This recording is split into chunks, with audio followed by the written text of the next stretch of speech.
Soyez tous les bienvenus. Encore une transmission de l'Institut Vie pour tous. Thème général, Genèse, transformé pour régner. Message 40, l'alliance avec Laban et réconciliation avec Ésaü. Genèse 31, 43 à 55 et Genèse 32, du verset 1 jusqu'au verset 21. Nous allons reprendre la partie finale et du chapitre 31 de la Genèse, que nous puissions expliquer un peu plus ce que signifie l'alliance qui a été faite entre Laban et Jacob. Après que Laban ait saisi Jacob,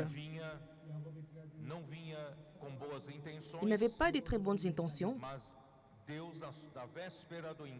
mais à la veille de leur rencontre, Dieu lui est apparu.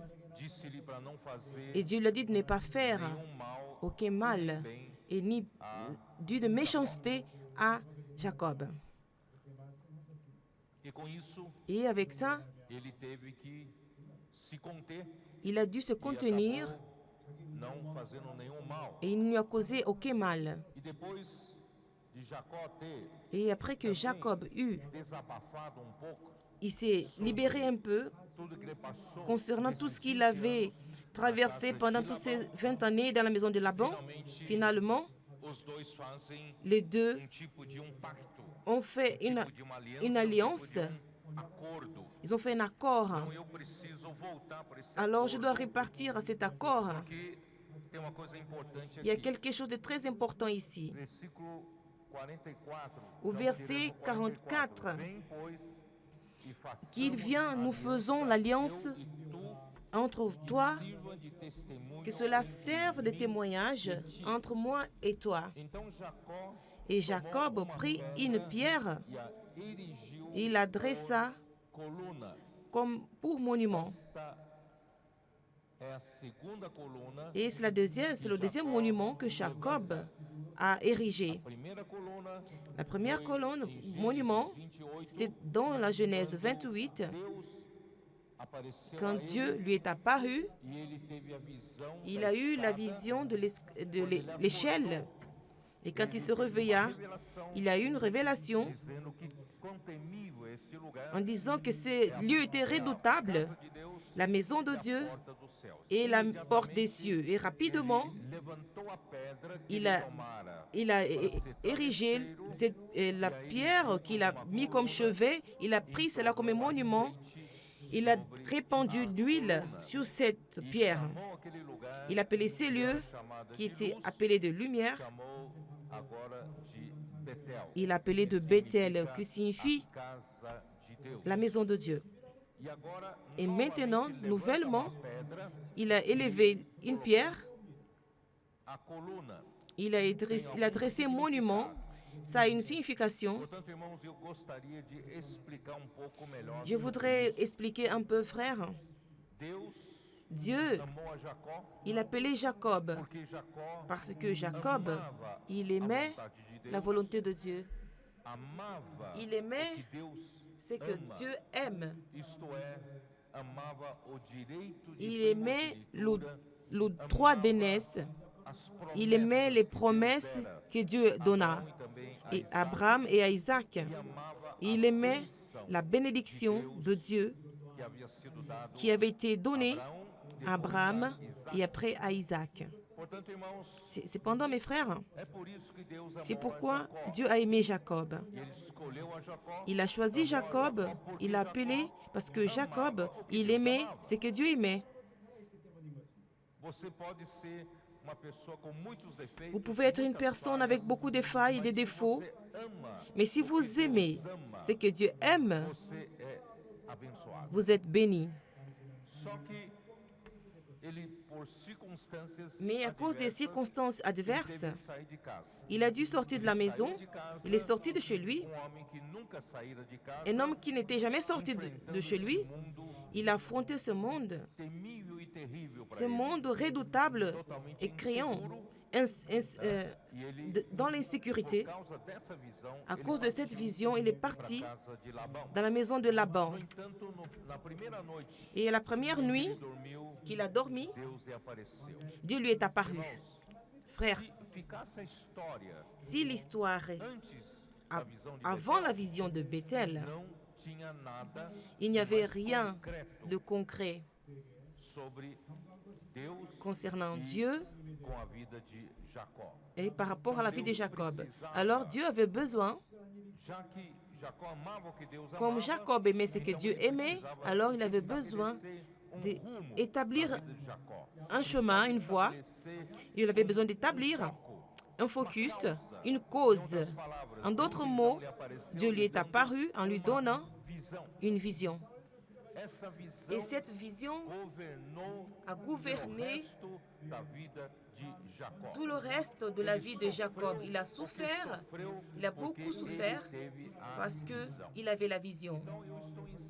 Alors j'insiste beaucoup sur ce point parce que nous avons besoin d'être des gens, des personnes qui ont des visions.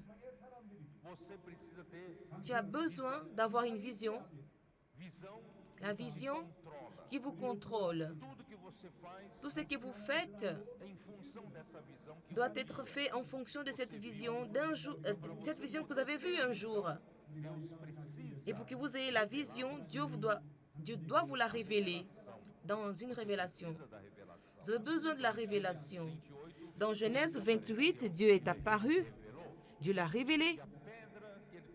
Et la pierre qu'il avait dressée, au monument au chevet, il plaça cela comme un monument parce qu'il a vu quelque chose. Et quand il se réveilla, il a dit que ce lieu est redoutable, la maison de Dieu, la porte des cieux. Mais personne ne lui a rien dit concernant la maison de Dieu. C'est parce qu'il a eu la vision. Il a reçu la vision. Quelle est notre vision? Quelle est la vision qui nous contrôle? Quelle est la vision qui nous gouverne? Si vous demandez à nos frères qui ont plus de 60 ans, ceux qui ont des cheveux blancs, posez-leur la question. Quelle est votre vision? Je vais m'adresser à cet rangé-là. 30% de cheveux blancs.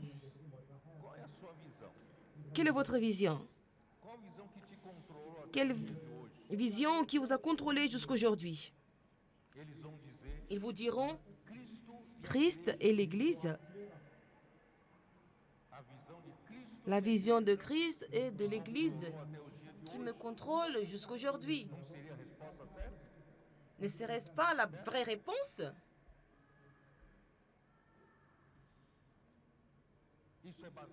Cela est basé dans Matthieu 16. Quand Jésus a demandé à ses disciples,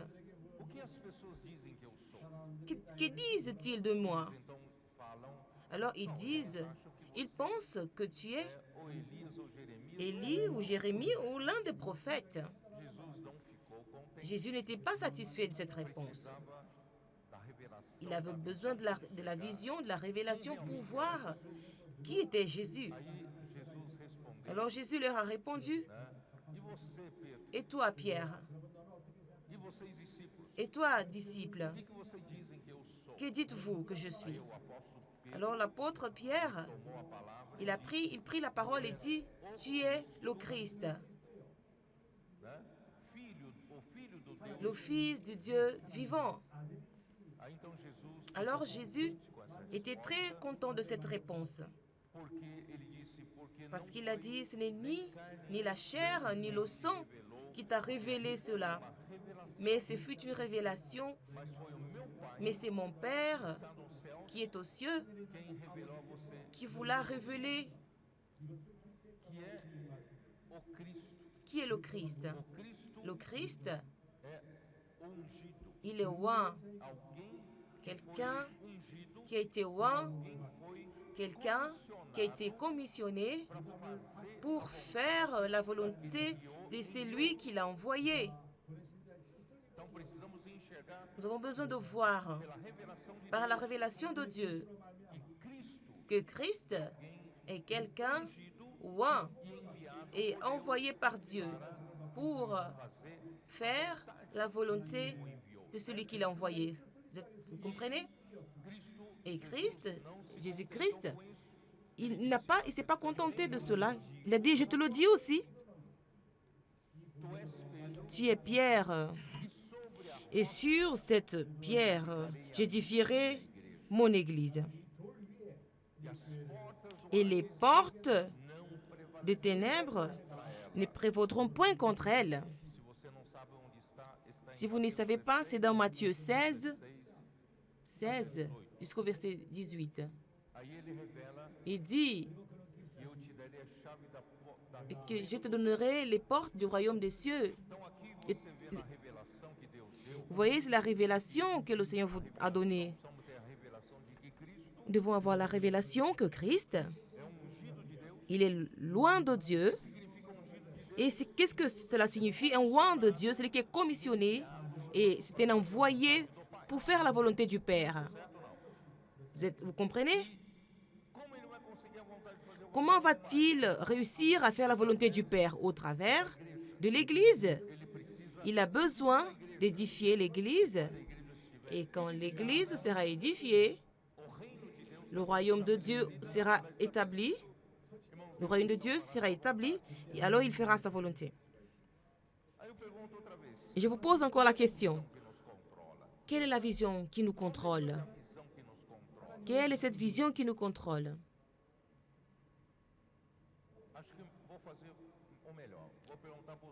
Je vais poser la question aux adolescents. Adolescents, quelle est la volonté de Dieu?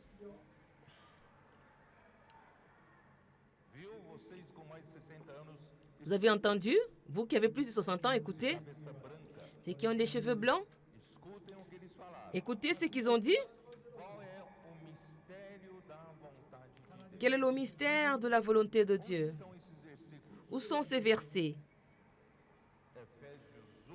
Éphésiens 1, 9, 10. J'appelle ceux qui ont les cheveux blancs d'ouvrir la Bible et voir ça. Éphésiens 1, versets 9 et 10.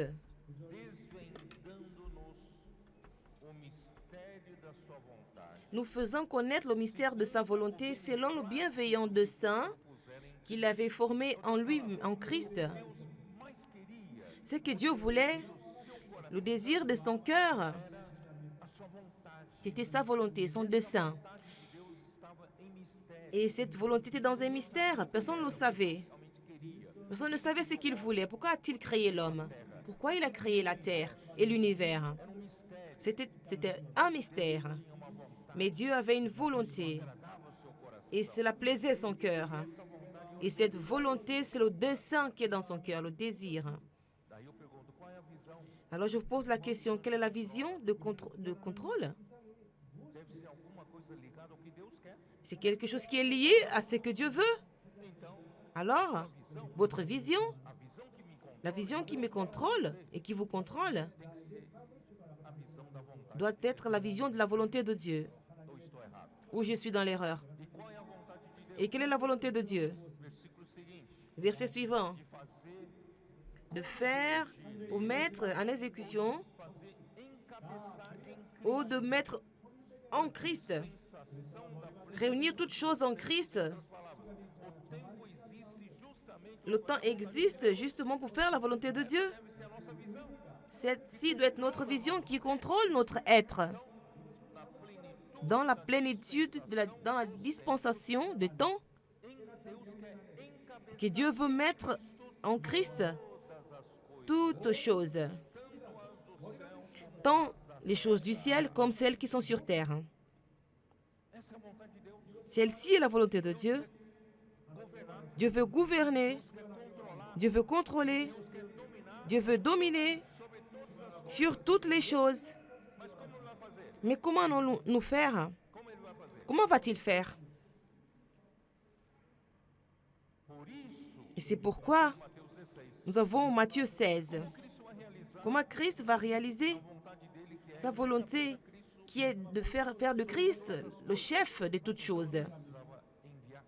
Il devait envoyer Christ. Il a envoyé Christ pour faire ce travail. La vision de Christ et de l'Église, c'est la vision du processus nécessaire pour que Dieu puisse atteindre et de faire en sorte que sa volonté soit accomplie.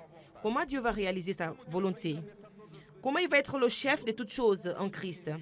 C'est pourquoi il a envoyé Christ comme le roi de Dieu, comme le Fils du Dieu vivant.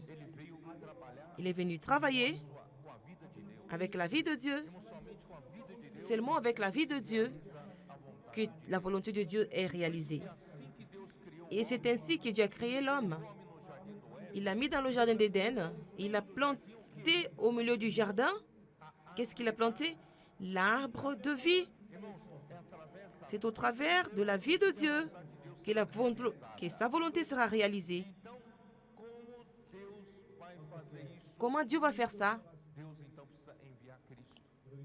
Alors, il a dû envoyer Christ. Il a envoyé Christ sur terre. Il s'est incarné. Et au travers de sa mort et résurrection, il a ouvert un chemin, une échelle pour atteindre les cieux. Il est mort sur la croix pour possibiliter que nous, nouvellement, nous puissions être connectés à Dieu. Nous sommes loin de Dieu, éloignés du chemin pour l'arbre de vie. Mais grâce à Dieu pour sa rédemption, il nous a appelés de retour. Et nous avons l'accès à nouveau par son sang.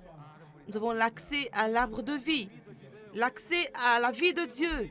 Qui croit au Fils à la vie. Il est mort et ressuscité.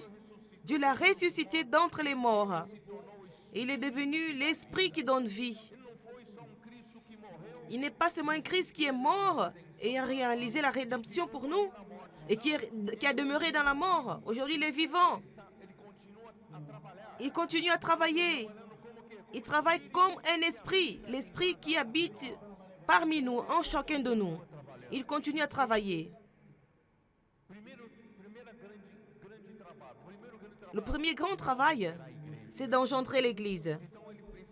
Il a besoin de l'Église pour que Christ soit le chef de toutes choses. Vous me saisissez? Christ et l'Église, c'est le processus nécessaire pour que Dieu fasse sa volonté. C'est le moyen. Ce n'est pas la vision centrale. La vision centrale, c'est la volonté de Dieu. Et l'avancement, c'est Christ et l'Église. Je ne sais pas si c'est clair pour vous. Au travers de la mort et la résurrection, il a engendré l'Église au jour de la Pentecôte. Et l'Église survint comme le corps de Christ. Vous comprenez? Et après la mort et la résurrection de Christ, Christ a été élevé aux cieux. Toute cette histoire, je ne l'invente pas. Voyez dans Éphésiens 1. Éphésiens 1 nous explique tout ça. Au verset 19.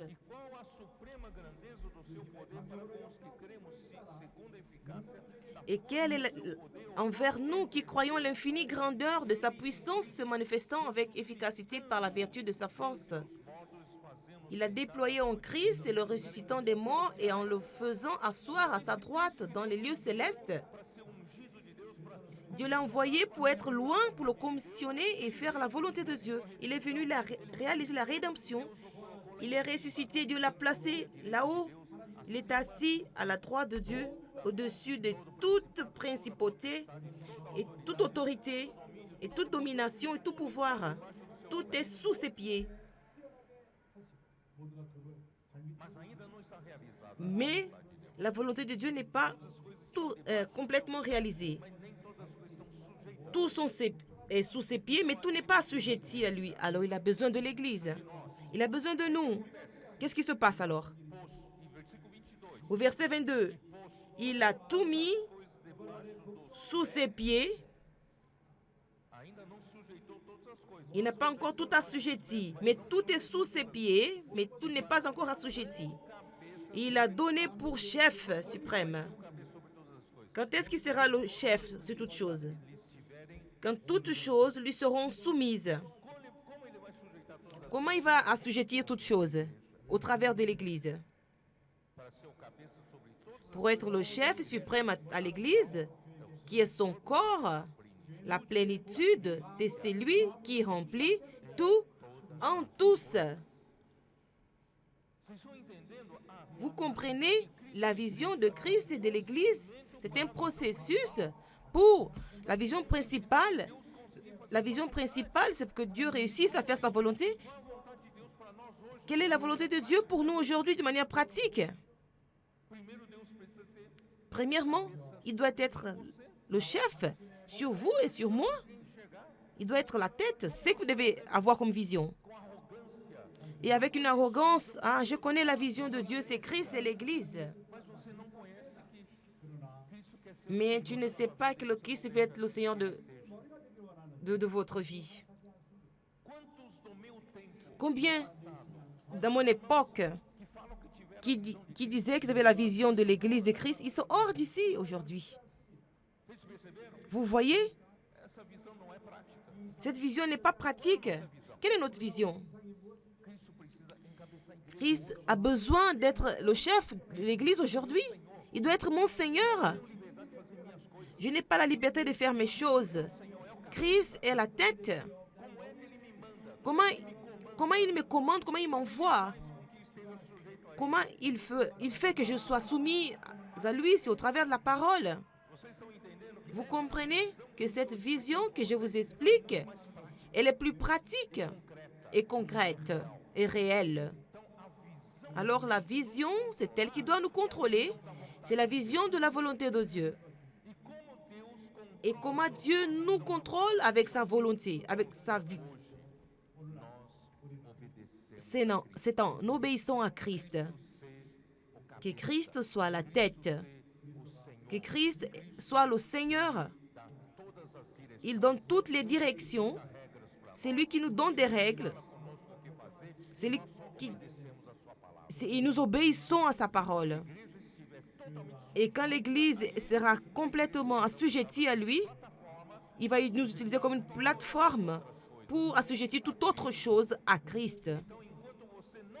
Mais tant que vous n'êtes pas assujetti à Christ, soumis, il ne peut pas. Alors le travail que le Seigneur fait dans Jacob, c'est faire en sorte que Jacob soit soumis. Alors cette première phase de Jacob, la souffrance chez Laban, il a travaillé 14 ans gratuitement pour les filles de Laban. En échange de quoi? Après les 14 années de travail, Jacob, il n'avait aucun bien. Il n'avait aucune brebis. Il n'avait aucun cabri. Il n'avait aucun bétail. Il a travaillé gratuitement 14 ans. Pourquoi il s'est soumis à cela? Il était très intelligent. Il n'allait pas être assujetti, mais à cause de la vision. Vous comprenez? 14 années en échange de rien personnellement. Il a juste gagné sa famille. Mais en ce qui concerne son besoin, il n'avait rien. Il allait sortir les mains vides. Il n'allait pas avoir assez pour alimenter sa famille. Et c'est pourquoi, frère, le Seigneur a permis encore qu'il reste 6 ans. Et ces 6 années qu'il est resté chez Laban, même que Laban a utilisé ses astuces, il voulait faire en sorte que Jacob ne puisse rien avoir. Il voulait le rappeler. Je ne sais pas si ça existe, cette parole. Il voulait le rappeler. Il voulait qu'il sorte, le raser, le mettre en néant. Mais Jacob était l'élu de Dieu. Parce qu'il était l'élu de Dieu. Parce qu'il aimait ce que Dieu aimait. Sa vision et la volonté de Dieu. Et la volonté de Dieu implique qu'il veut vous gouverner. Il a utilisé ces 20 années dans la maison de Laban. Le premier choc de Jacob.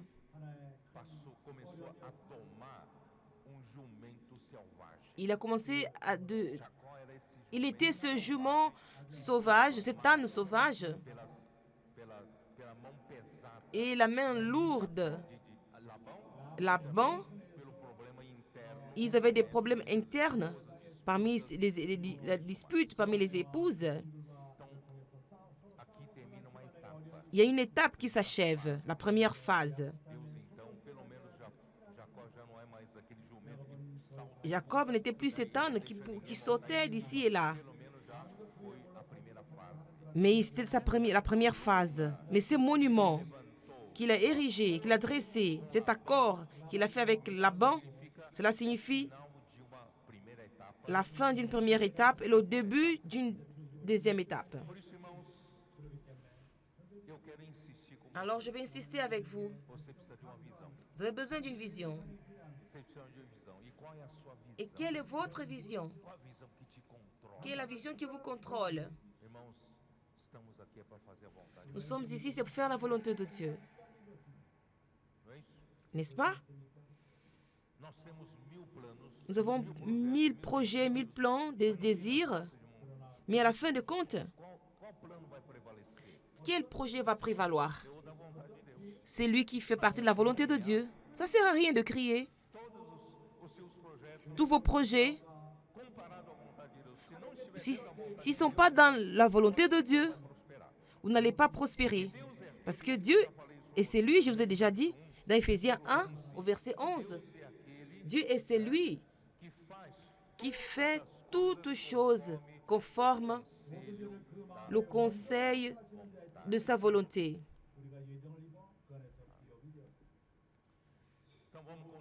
Nous allons continuer dans Genèse, cette partie finale.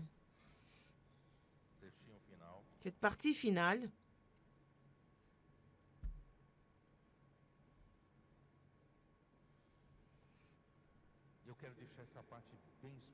Je veux que cette partie soit bien expliquée. Je ne suis pas pressé, je ne vais pas courir. Ce soir, je prétends vous montrer le plan complet du salut de Dieu pour l'homme. Pour l'homme. Dans ce message, j'ai planifié. Si je n'arrive pas à commencer, il n'y a pas de problème. Je commencerai la nuit. La question de la vision doit être claire. Alors, la vision de la volonté de Dieu signifie la perte de la liberté. Dieu doit être votre Seigneur. Il utilise les circonstances pour vous transformer, pour que vous soyez réellement un membre du corps de Christ. Et c'est lui qui est la tête du corps, c'est Christ. Il doit avoir la liberté d'action dans votre corps au travers vous qui êtes le membre. Alors cette vision doit nous contrôler. Toutes les circonstances sont faites pour nous transformer, Et vous voyez que vous êtes dommés par Dieu? C'est Dieu qui nous prend. Et nous crions. On crie, on n'est pas d'accord, mon opinion est différente. Je ne sais pas pourquoi le Seigneur me traite de cette manière. Je n'accepte pas cette circonstance que je traverse. Il n'y a pas de problème. Sa volonté va prévaloir. Seigneur Jésus. Lisons, je vais expliquer. Il a érigé une colonne, un monument. Il a dit, rassemblons des pierres. Il a fait un tas de pierres. Au verset 47. Laban l'appela Jegar Saduta et Jacob l'appela Galed. Même ce nom est difficile à prononcer. Qu'est-ce que cela signifie, ces deux noms? Les deux signifient de frères, un tas de témoignages, un tas de pierres. C'est un tas de témoignages et témoignages. Et Laban dit que ces monceaux servent aujourd'hui de témoignages entre moi et toi. C'est pourquoi on lui a donné le nom de Galed. Galed, on l'appelle aussi Mitzpah. Parce que, qu'est-ce que signifie Mitzpah? Mitzpah signifie une tour de surveillance, une poste de surveillance. Que l'Éternel veille sur toi et sur moi quand nous serons l'un et l'autre perdus de vue. Si tu maltraites mes filles, Jacob, et si tu prends encore d'autres femmes, ce n'est pas un homme qui sera avec nous, mais Dieu sera un témoin entre moi et toi. Et Laban dit à Jacob, voici ce monceau et voici ce monument que j'ai élevé entre moi et toi. Ce monceau soit témoin et que ce monument soit témoin, que je n'irai point vers toi au-delà de ce monceau et que tu ne viendras point vers moi au-delà de ce monceau et de ce monument. Si tu dépasses ce monceau, je te garantis que je ne pourrai pas faire du mal, mais je pourrais même te tuer. Mais si tu ne dépasses pas cette limite, c'était la signification. Alors, le Dieu d'Abraham et le Dieu de Nahor, que le Dieu de leur père soit juge entre nous. Le Dieu d'Abraham, très bien. Et le Dieu de Nahor. Là, j'ai des difficultés à comprendre. Qui était Nahor?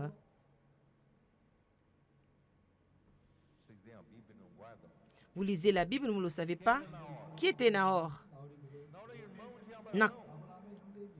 C'était le frère d'Abraham. Le grand. Mais quand dans la Genèse 11, quand Terah a fait sortir ses enfants de Ur des Chaldéens, vers Haran, dans le registre de Genèse 11, il a dit qu'il a pris Abraham, Sarah et Lot. Et Lot n'était pas le fils de Nahor, c'était le fils d'Haran, un autre fils qui était mort, de Terah. Alors la Bible enregistre que Terah, le père d'Abraham, a mené Abraham et Sarah et Lot jusqu'à Haran. Ils se sont fixés là-bas jusqu'à la mort. Mais après, dans le contexte de la Bible, nous comprenons que Nahor est parti après. Je ne sais pas si c'était au même moment, mais après.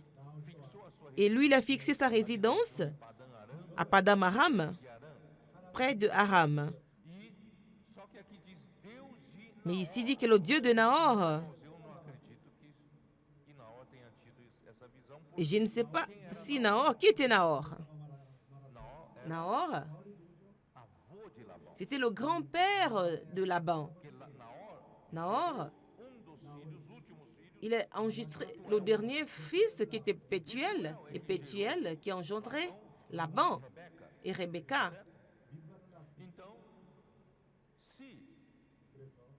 Si Nahor avait vu, il avait vu la vision, certainement Pétuel, et Laban devait recevoir la vision, mais il n'a pas la vision du véritable Dieu. Il était plus inquiet à revoir ces idoles. Vous comprenez? Il était païen. Et il était encore polythéiste, il avait plusieurs dieux.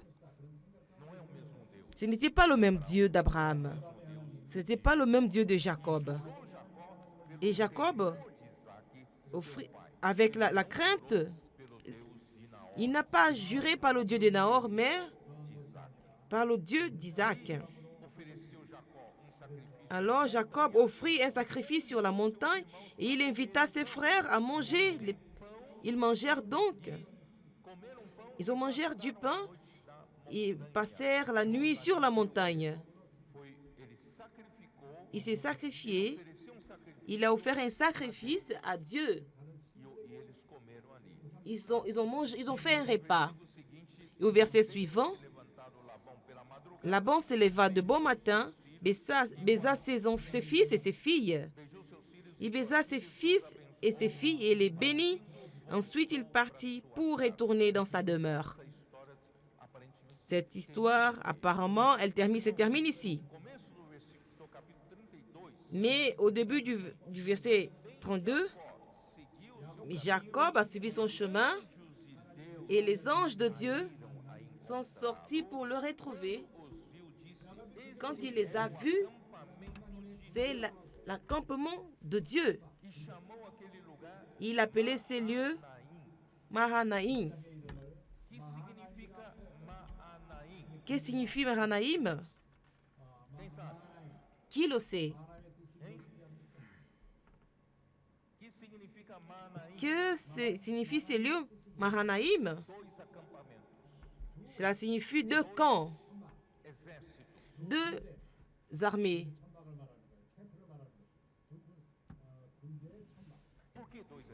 Pourquoi deux armées? Pourquoi deux Mahanaïm? C'était la fin d'une première étape, alors la deuxième étape se débute. Cette deuxième phase de la vie de Jacob a la participation des anges de Dieu. Les anges de Dieu sont sortis pour le rencontrer. Et ces Mahanaïm sont deux camps. Ils sont deux camps militaires. L'armée. L'armée de quoi? Un camp militaire de qui? Des anges. Des anges. Vous n'êtes pas impressionné? Vous n'êtes pas touché? Je vais vous expliquer. Vous allez rester touché. À partir de cette deuxième étape,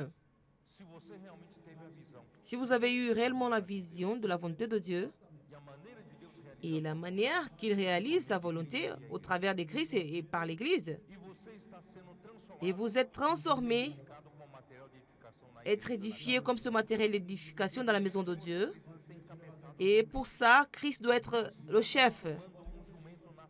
Et Christ transforme un âne naturel, un Jacob, en quelqu'un qu'il peut compter et être conduit par Christ. Ça, c'est la vision. Christ a besoin de nous dominer sur nous, gouverner au travers de sa parole. Il nous lave. Il enlève les éléments de la rébellion. Il met les éléments de Dieu, les éléments saints de la nature de Dieu en nous.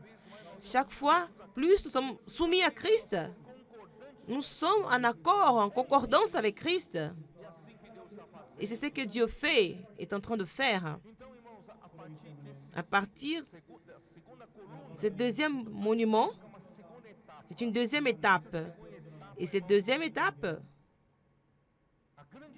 la grande différence, c'est que dans cette deuxième étape, Dieu envoie des anges pour nous recevoir.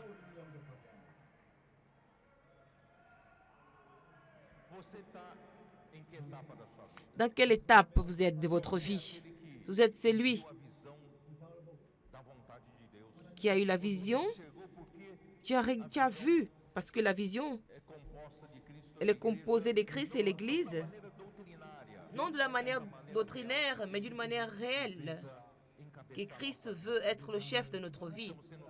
Nous sommes travaillés pour l'édification de l'Église. Si réellement vous avez cette vision, vous avez traversé la première phase pour que Dieu vous domine dans la maison de Laban, vous commencez à entrer dans une deuxième phase. Dans cette deuxième phase, ce sera plus difficile. Tu vas traverser des situations difficiles. Mais frère, Dieu nous envoie une aide qui sera avec nous pour toujours, à toujours. Ce sont les anges. Vous ne le savez pas. La deuxième étape de votre vie, vous aurez la compagnie. Ce n'est pas d'un seul ange, mais des anges.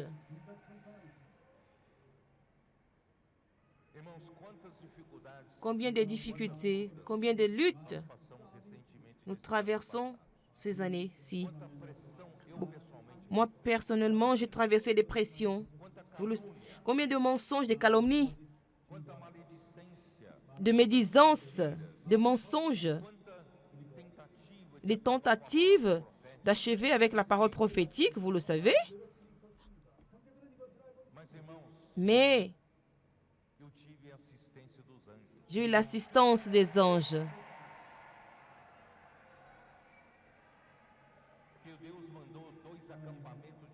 Dieu a envoyé des camps d'anges.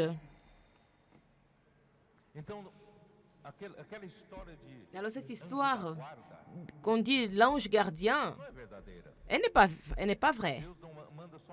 Dieu n'envoie pas un seul ange. Dieu envoie des anges. Les camps, 2 camps militaires d'anges, des armées. Hébreux chapitre 1.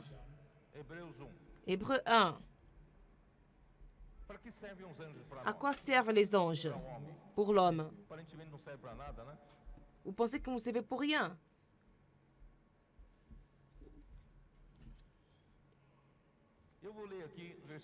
Je vais lire au verset 7, Hébreux.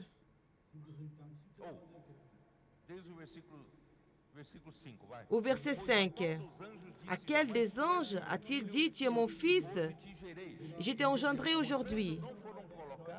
Les anges n'ont pas été placés comme des acteurs principaux dans l'économie de Dieu pour réaliser sa volonté. Ils ne sont pas des acteurs principaux. Mais le Fils de l'homme, il est Fils de Dieu qui est devenu Fils d'homme. Tu es mon fils, je t'ai engendré aujourd'hui. Et encore, je serai pour lui un père et il sera pour moi un fils. Et lorsqu'il est introduit de nouveau dans le monde, le premier-né, il dit que tous les anges de Dieu l'adorent. De plus, il dit des anges, c'est lui qui fait de ses anges des vents et de ses serviteurs une flamme de feu. Les anges sont puissants et des anges sont des serviteurs, des ministres. Mais il dit au Fils, ton trône, ô Dieu, est éternel. Jésus, il est l'auteur principal de l'économie de Dieu. Et nous, en Christ, nous devenons les acteurs principaux. Et les anges sont dans notre assistance. Ils sont comme des assistants à Jésus. Et tous adorent Jésus. Parce que Jésus, il est la tête aussi sur les anges. Il est le chef. Au verset 13. Et auquel des anges a-t-il jamais dit, assieds-toi à ma droite jusqu'à ce que je fasse de tes ennemis ton marchepied? Cela dit au sujet de la volonté de Dieu. La vision qui vous contrôle. Ces anges servent à quoi? Au verset 14. Ne sont-ils pas tous des esprits au service? C'est quoi ministrer? Pour exercer ministère. C'est pour servir. Ils sont des serviteurs, les anges. Ils sont des esprits, des serviteurs envoyés pour le service. En faveur de qui? En faveur de qui? Ils sont envoyés pour ceux qui doivent hériter du salut. Si vous êtes un, celui qui aime ce que Dieu aime, comme Jacob. Si vous êtes un qui aime la volonté que Dieu réalise sur terre. Et si vous aimez le droit d'aînesse, si vous aimez la bénédiction, si vous aimez les promesses de Dieu, d'hériter la terre, alors vous êtes sur le chemin à hériter le salut. Si vous n'êtes pas occupé avec le droit d'aînesse ou avec le royaume, ou pas avec que la volonté de Dieu soit faite, vous êtes inquiet avec d'autres choses, vous enrichir, avoir une bonne famille, prospérer dans votre vie, dans vos projets, vous verrez qu'à la fin, cela deviendra un tas de ruines. Mais si vous aimez ce que Dieu aime, vous êtes gouverné par cette vision, vous êtes sur le droit chemin pour hériter le salut. Et c'est lui qui est sur le droit chemin pour hériter le salut, comme Jacob. Dieu envoie des anges. Il a été reçu par des anges. Et ces anges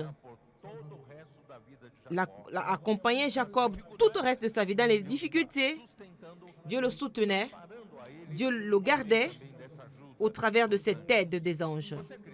Vous croyez en cela? Ne croyez pas, je ne me réfère pas à un ange qui va vous apparaître dans le songe. Ce sont les serviteurs que Dieu envoie pour nous aider. Vous croyez en cela? Il y a des anges ici? Parce qu'il y a une grande concentration de ceux qui vont hériter le salut. Ici, il y a 2 camps pour chacun de nous ici. Combien de camps d'armée sont ici? C'est pourquoi, frères, Dieu veut faire de nous des princes.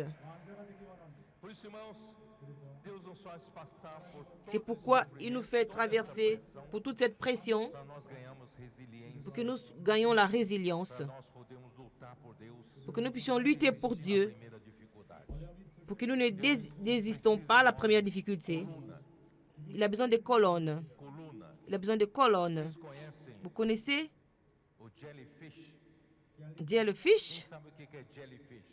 Qui sait ce que ça veut dire? Jellyfish.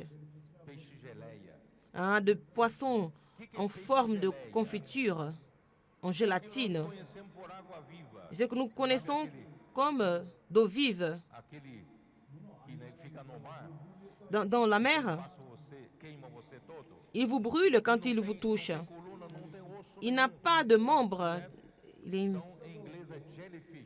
Alors en anglais, c'est jellyfish. Ne soyez pas un jellyfish. Dieu ne peut pas compter sur vous. Et quand il vous donne un fardeau, vous vous écrasez. Quand il veut vous utiliser, vous vous échappez. Nous devons être comme des monuments dans la maison de Dieu, capables de supporter des charges, de fardeaux. Même malgré les grandes difficultés, les tempêtes qui viendront sur l'Église, vous êtes un monument. Vous soutenez l'Église et Dieu peut compter sur vous. Mais pour que vous soyez un monument, il a besoin de travailler en vous. Je ne peux pas fuir. Au moment de la pression, Dieu veut faire de nous des résilients. Le frère Dong a donné un livre, sa biographie. Le titre, c'était la résilience. Dieu a besoin des hommes résilients pour supporter le poids. Vous allez savoir pourquoi il avait besoin de ces campements. Allons au chapitre 32. Et Jacob, verset 3. Alors Jacob a envoyé des messagers au territoire d'Hébron. Il les a ordonnés, ton serviteur, comme des pèlerins, dont la compagnie, j'ai des brebis, des bétails, des serviteurs et des servantes. Et j'envoie l'annoncer à mon Seigneur pour trouver grâce à tes yeux. Les messagers revinrent auprès de Jacob en disant, nous sommes allés vers ton frère Ésaü et il marche à ta rencontre avec 400 hommes.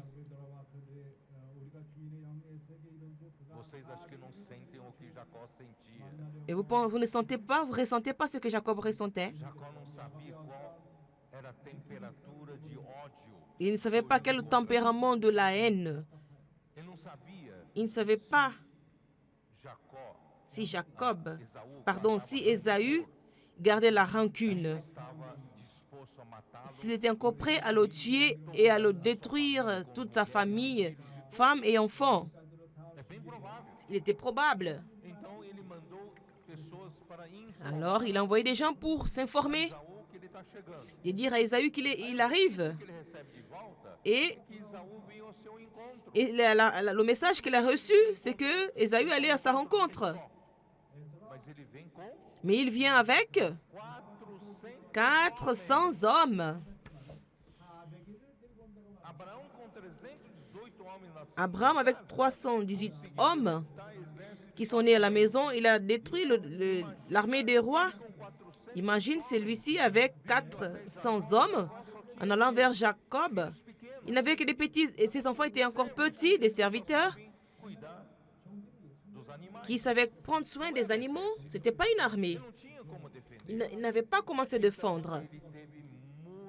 Il avait très peur. Et c'est à ce moment-là qu'il avait besoin de l'assistance des anges. Dieu lui a donné 2 camps d'anges. Voyez, frères.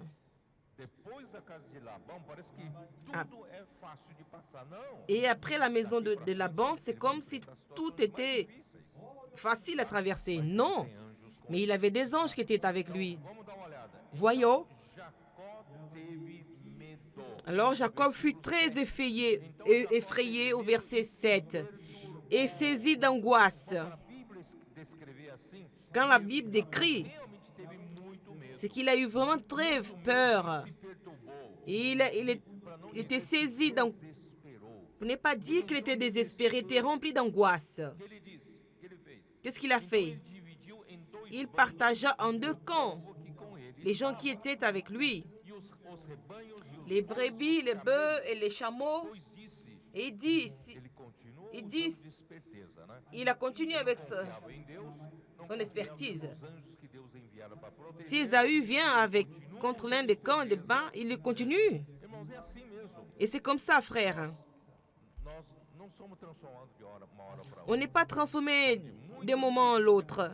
C'est par des circonstances et des situations que Dieu nous permet d'être transformés.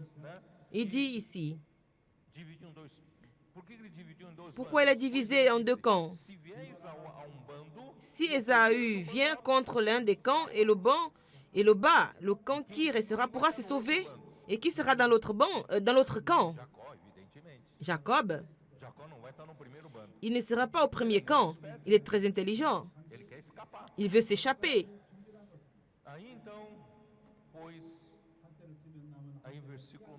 Alors au verset 9, il n'avait pas l'assurance. Il ne pouvait que prier. Il avait appelé ses idoles. Mais ce moment-là, il a crié vers Dieu. Au verset 9, Jacob dit, comment a-t-il prié? Il a prié en accord avec la parole de Dieu. Nos prières sont en accord avec la parole de Dieu.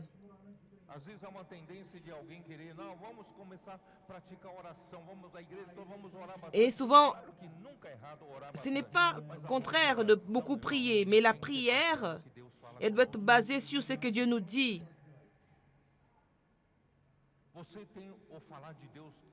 Tu as la parole de Dieu tous les jours avec toi. Pourquoi ne te base pas sur cette parole? Pourquoi retourner à ces prières religieuses d'avant?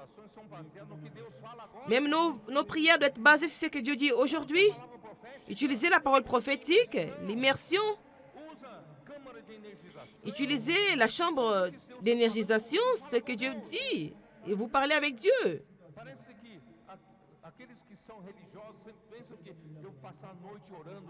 Souvent, les religieux pensent que Dieu ne veut pas que vous passiez du temps. Ce n'est pas des heures et des heures de prière sans sens. Ça n'a pas de sens pour lui. Et qu'il va écouter votre prière ou qu'il va changer la situation. Il veut quand tu touches son cœur. Quand tu touches son cœur, quand tu réponds à ce qu'il dit, vous me comprenez? Arrêtez les prières religieuses. Faisons des prières concrètes et effectives.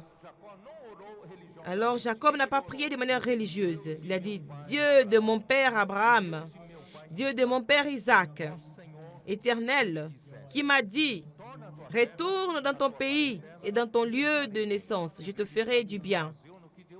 Il s'est basé sur ce que Dieu lui a dit. Je suis trop petit pour toutes les grâces et pour toute la fidélité dont tu as usé envers ton serviteur. Car j'ai passé ce Jourdain avec mon bâton et maintenant je forme 2 camps. Délivre-moi. Je te prie de la main de mon frère. J'ai peur, Dieu. Je suis désespéré. Pour qu'il ne vienne pas me tuer et les mères et les enfants. Et tout est encore basé sur la parole de Dieu. Certainement, je te ferai du bien. Je te donnerai la descendance comme le sable de la mer et par la foule qu'on ne pourra compter, qu'elles seront nombreuses. Et cette nuit, il a traversé, il a séparé ce qu'il avait, un cadeau pour son frère Ésaü. Après qu'il ait prié, il a utilisé ses artifices. Il a dit, je vais taire la colère de mon frère avec un cadeau. Mais comment il allait faire pour envoyer ces cadeaux? Il avait son expertise. Qu'est-ce qu'il allait faire? 200 brebis et 200 brebis et des boucs. 200 brebis, 30 femelles de chameaux avec leurs petits qu'elles allaitaient, 40 vaches et 10 taureaux, 20 ânesses et 10 ânes. C'était le cadeau.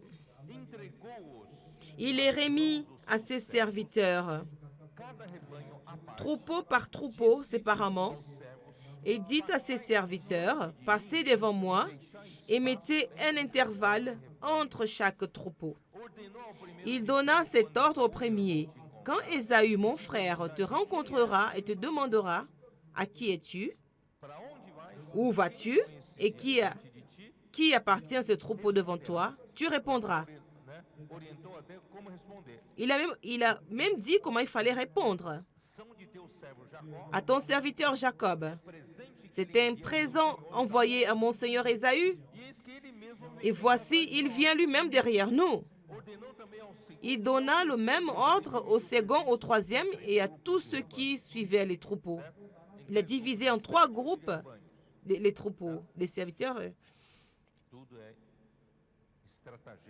Tout cela, c'était ses stratégies. C'est ainsi qu'il conduisait Ésaü. Quand vous trouverez avec lui, vous direz ceci. Ton serviteur Jacob viendra derrière nous. Aussi derrière nous, car il disait, je l'apaiserai par ce présent qui va devant moi. Ensuite, je le ferai en face de peut-être, m'accueillera-t-il devant lui. Le présent passa devant lui et il resta cette nuit-là dans le camp. Parce qu'il avait monté des tentes. Il est resté un temps avec sa famille, avec ses animaux. Il a envoyé les 3 groupes pour apporter les présents jusqu'à le mont Seir. Le mont Seir, c'est une région montagneuse localisée à l'est de Araba, vers la mer Morte, tout près de Akaba. Mais le map d'Israël, vous avez la référence, la mer de la Galilée vers le nord, le fleuve Jourdain, et vers le sud, la mer Morte, pour que vous puissiez vous localiser. Et à ma droite, à l'est du Jourdain, et à ma droite, à ma gauche, il y a Jérusalem, Bethel, Sichem, et vers la mer Morte, il y a une grande région vers le sud. Là se trouve Édom, où se trouve le mont Séhir, et qui s'allonge vers la mort morte jusqu'au golfe d'Aqaba,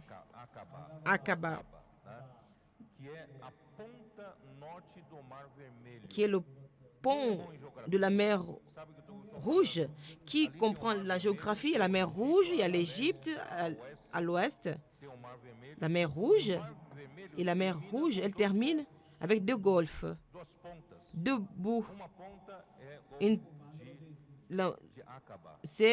L'autre bout, c'est le golfe d'Aqaba, et l'autre,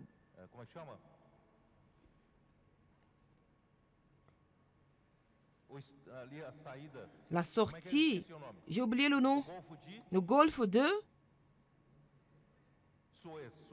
Suez, le canal de Suez, qui va la sortie vers la mer Méditerranée. Il y a la sortie vers l'océan à Gibraltar.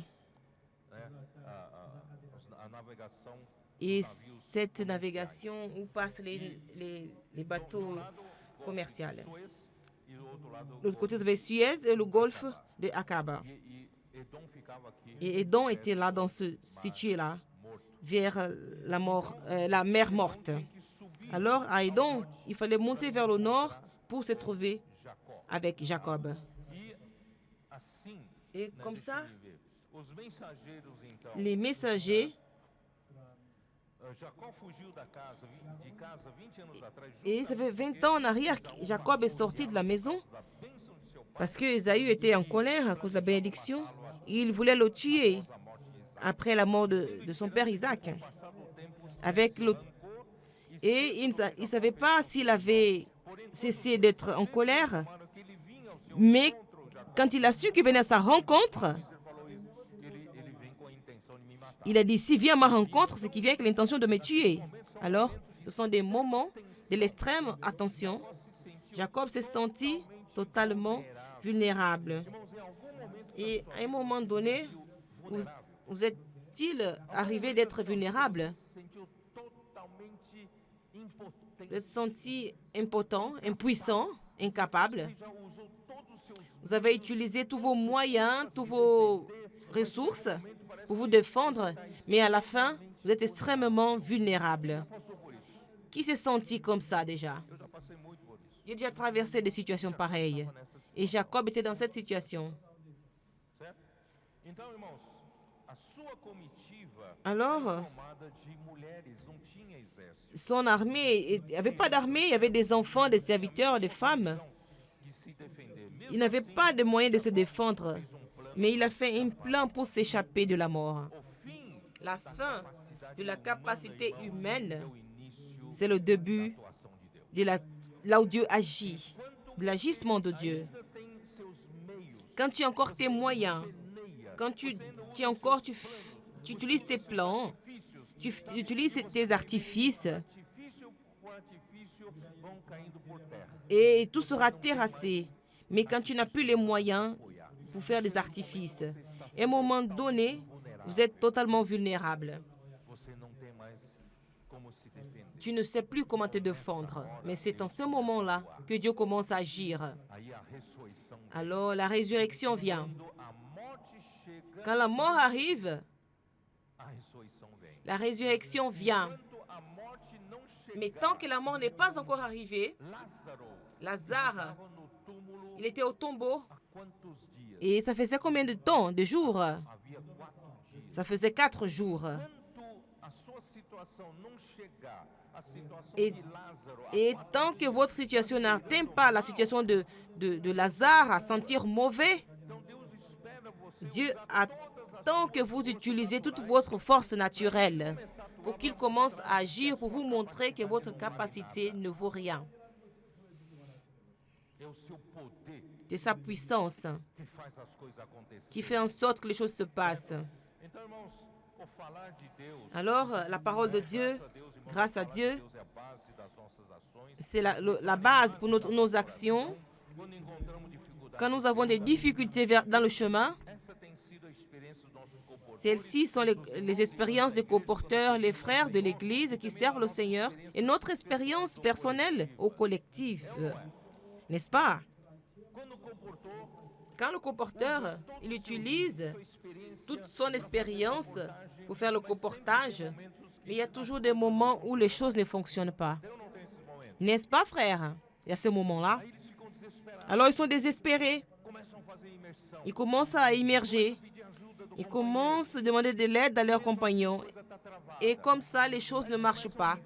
Ils commencent à appeler les frères d'autres comporteurs. Comment ça marche? Comment ça fonctionne? Quelle est la parole qui fait fonctionner, n'est-ce pas comme ça? Frère, en vérité, le Seigneur doit avoir une parole vivante avec vous. Quand la parole vivante, elle vient, alors Dieu commence à agir. Alors, Dieu nous permet d'être impuissants. Si tu cherches à avoir plus d'expérience de ce genre, sortez avec les comporteurs dans les rues. Vous, frères responsables d'une église, allez au PAC, allez au CEPEV, expérimentez, arrivez à la fin. Les frères responsables, je sais prendre soin des jeunes, je sais prendre soin des couples. Moi, je les résous tous dans mon église. Et dans la rue, puis-je prier pour vous? La personne vous dit, je me sépare de mon épouse. Vous allez utiliser toute votre expérience pour donner un message merveilleux. Vous allez vous conseiller conjugalement.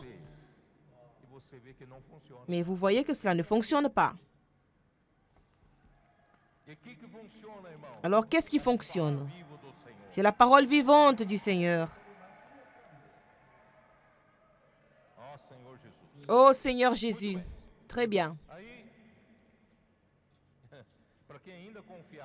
Pour ceux qui se confiaient. Seigneur Jésus.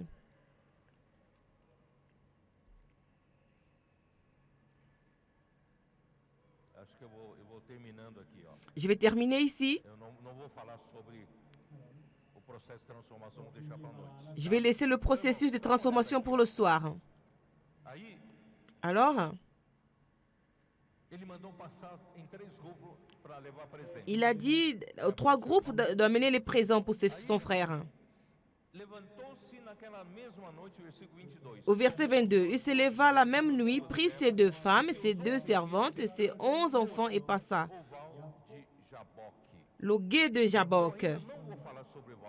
Je ne vais pas encore parler le gué de Jabbok. C'est un autre message. Mais je vais vous dire, frère, il est pris, leur fit passer le torrent et le fit passer à tout ce qui lui appartenait. Et Jacob demeura seul. Alors un homme lutta avec lui jusqu'à l'éveil de l'aurore. Qu'est-ce qui s'est passé? Il envoya et la comitive, il a dit tout le monde de partir. Il est resté près d'un torrent. C'est quoi le gué?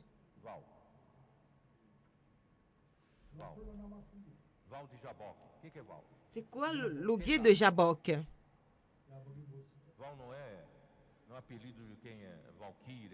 Ce n'est pas Valkyria.